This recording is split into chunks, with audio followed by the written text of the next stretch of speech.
Alright, Devlog Februari 2022. First of all, after this devlog somewhere in the next week or so, I might upload a new type of video, something I've never done before. Basically, it is something I've been working on for so many hours that even though I kind of don't want to upload it because I don't think it's very good, I probably still will upload it. So, but yeah, that's besides the point. Let's talk about the devlog. I've done a whole bunch of things. I've finally gotten back on track on working on the game again. So first things first, I'll talk about the sling gates, which is what I call my portals. I was tempted to call them slip gates. I've been calling them slip gates for a very long time, but slip gates are from Quake, and since Bethesda are copyright wars, I'm not gonna risk copyright, so I'm just gonna call them sling gates. So yeah, these are portals. You may know them from the game Portal. You can go through them, and it is pretty good. So a few notes. First of all, the resolution of the portal is low. That's because I can't do a full scale resolution capture for the other side because I have to do another render, and a full scale render just takes way too much performance. So it's low resolution. So what I'm probably gonna do is add interpolation, add automatic smoothing interpolation so that you can't see the pixels, and just add some kind of effect to it.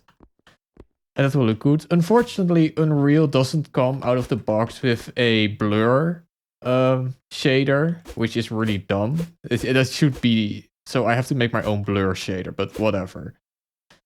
Another problem with the portals is my hands go through them, which obviously shouldn't be.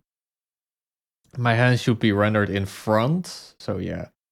Also the body goes through, so yeah. Those are things I still need to figure out how render layers work in Unreal. It's kind of like most other game engines just have a simple way to put different things on different render layers. Unfortunately, Unreal doesn't have that. So yeah, I'm kind of stuck with that. So the transition is not very good. I mean, it's in terms of like gameplay, it's a smooth transition, but visually it's not yet a smooth transition. So, but at least it works. So that's not so I whatever. So there's another one here.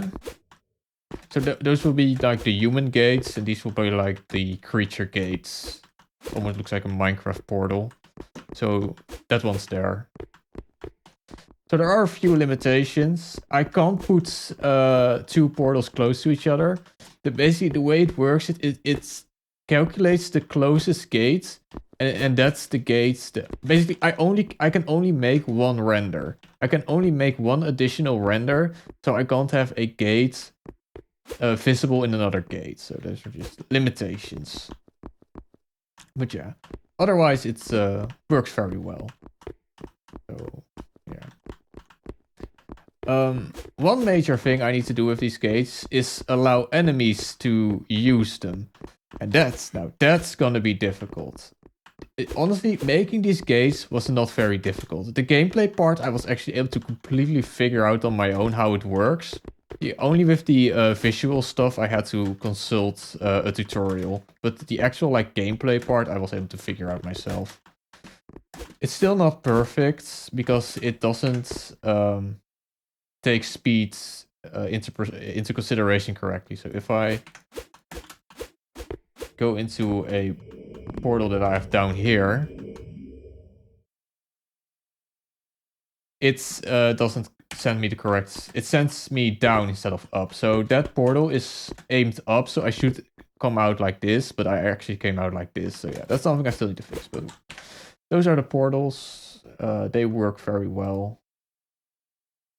Just a few minor things I still need to fix about them. But yeah, those are the sling gates. Those will be replacing my old portals for the most part. So the old portals, I still have a bunch here.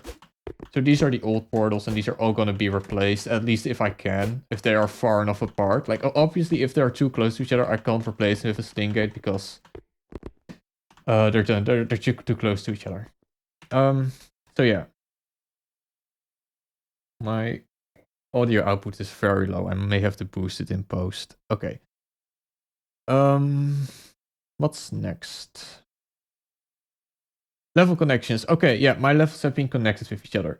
So I have 3 levels for the demo, and you can now seamlessly, not seamlessly, you can now exit one level and go to the next one. So there is an end of level trigger at like the final part, and if you hit that one, your character gets transported to the next level with all of the equipment you have, which was relatively easy to do.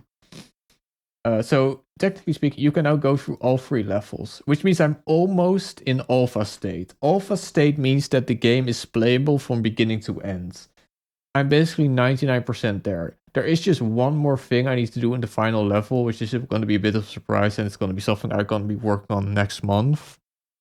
And it's going to be a lot of fun. But yeah, hopefully next month my demo will be in alpha stage, and I can play through the entire demo seamlessly without any problems. Weapons now have a fixed recoil pattern instead of spread. So if I take the submachine gun, take some ammo. So the way guns used to work is they just had random spread. So they just the Jesus Christ, the shots are coming out of a cone of fire that kept getting bigger. What I've now done is get recoil patterns, just like in CSGO. So which means the spread is a lot tighter and you can now actually compensate for the recoil. Which is a ton of fun. Which means weapons are now more deadly if you're skilled with them. So yeah. It also makes the weapons a bit more balanced. Before, the PDW, this gun, was basically the best gun. Because it had the highest rate of fire. And it was also had a large magazine capacity. Which means it was very, very good. Even if with its higher spread, it just didn't matter. Now, this gun now has a lot less recoil. So it's a lot easier to hit distance shots.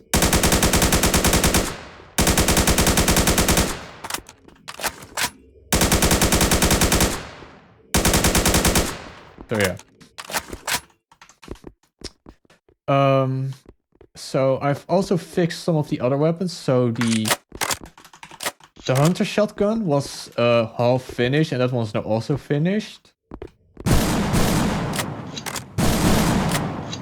So this one had really bad animations, and I fixed the animations. I've also fixed the anti-gravity mine. It now has a custom model. And it now just completely works. So that's great. It's also now, the model is now also textured. So yeah. What else? The rocket launcher. So the rocket launcher is also finished in the sense that it has animations and it has fully working gameplay. The old model was completely scrapped because it was terrible, and I replaced it with a completely new model that is way better. It also has a very cool animation for firing.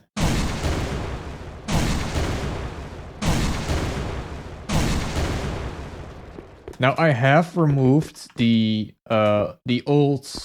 Oh yeah, you can rocket jump.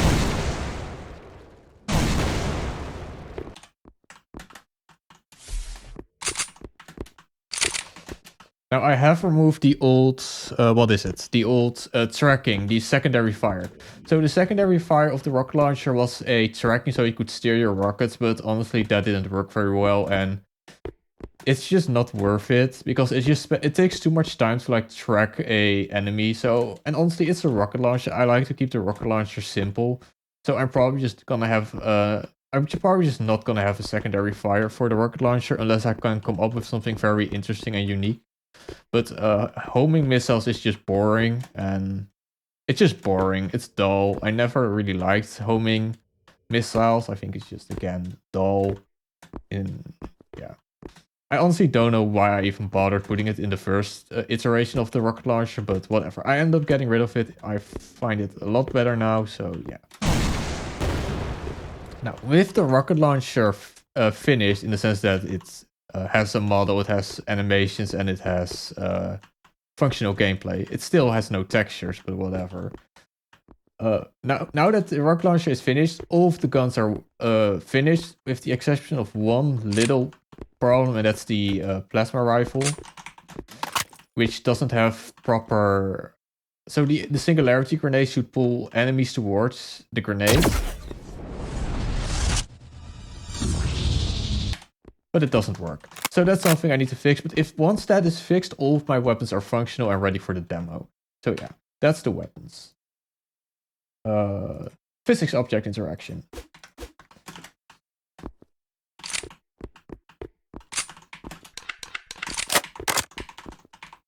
Okay, I have re-enabled physics for certain objects. So physics interaction between the character and physics object was completely broken. It was terrible. It was horrendously glitchy. It's still not perfect, but it's good enough that it's like believable. It's like the way you actually want physics interaction to work is you want your character to be able to like push things. So when I'm trying to push something, I'm constantly coming to a stop when I impact it, which is obviously not good. Like it's a bit, it's just, it looks weird, but it doesn't really distract from the game by having that. So physics objects are now a thing. Also, destructibles can now explode into multiple pieces. Like that.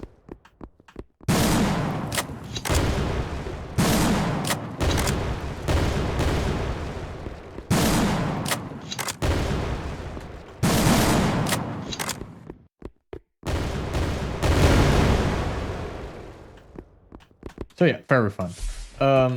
Lights can now be broken. I mean, they could be broken before, but now they actually have a model change.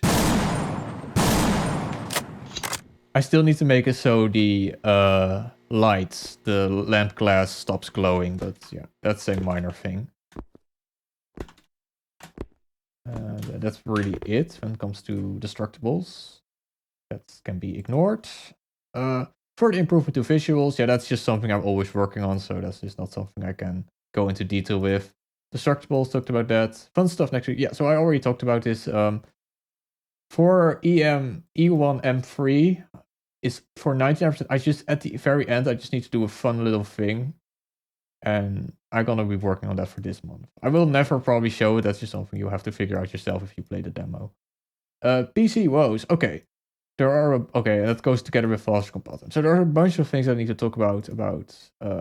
First of all, compile times. I fixed my compile times. I talked about this either last month's devlog or the devlog before that. My compile times were getting really, really, really long. And I do mean like 10 minutes plus.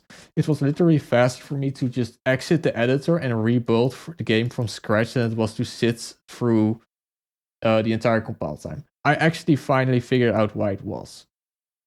So about 2 months ago, when I did the gameplay demo, I had this really weird crashing problem with loading assets. And in order to figure out what was causing that, I had to download the debug information and debug symbols for Unreal Engine. That download is like 30 gigabytes. It's ridiculous how much data that debug information uses.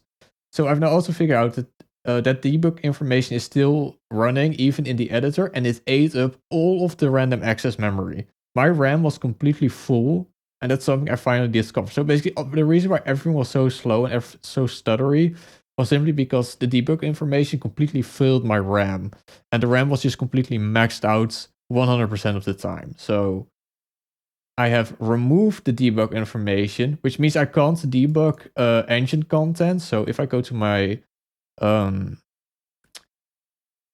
so here the engine with UE4, that's the engine content, and down here that's the game content. This is the code that's I made, and that's the code that's made by Epic Games. I can debug my own game as long, but functions that are called by UE4, I can't debug. So for that, I would need an extra debug library or whatever. So in the end, it doesn't really matter that I can no longer debug UE4. I really only needed that debug information to fix that very specific problem I was having. So yeah, with that debug information gone, my compile times have come back down to just like a few minutes during first compile and instant compile after every compile after that. So it's now manageable again. Also, the game no longer stutters like crazy. So yeah. That goes to PC woes. Yeah, my PC is having trouble and it's very annoying and it's destroying my productivity. Basically, my PC randomly goes into thermal shutdown. I have no idea what causes it. I think it is the graphics card, but I can't be sure. So I have spent days monitoring my temperatures and they're just fine until they're not fine. And every time it just keeps happening every time and I think I've like fixed it and I think everything is going fine. Suddenly it goes into thermal shutdown and it literally stays off for a couple of minutes, which indicates that it's a thermal shutdown. If you have a thermal shutdown, your PC is going to stay off for a couple of minutes to cool down. But yeah, I have no idea what causes it.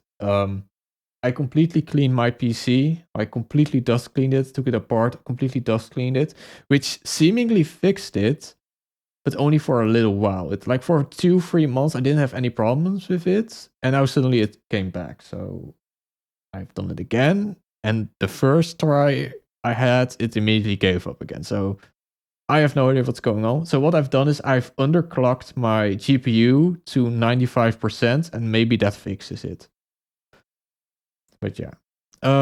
It could also be the PSU, a PSU problem, that it's not a thermal shutdown, but it's some kind of PSU problem. So if I keep having problems, I'll first swap out the PSU. If I keep having problems, and then I'll swap out the motherboard, and I'll just see if I can eliminate the problem. But yeah.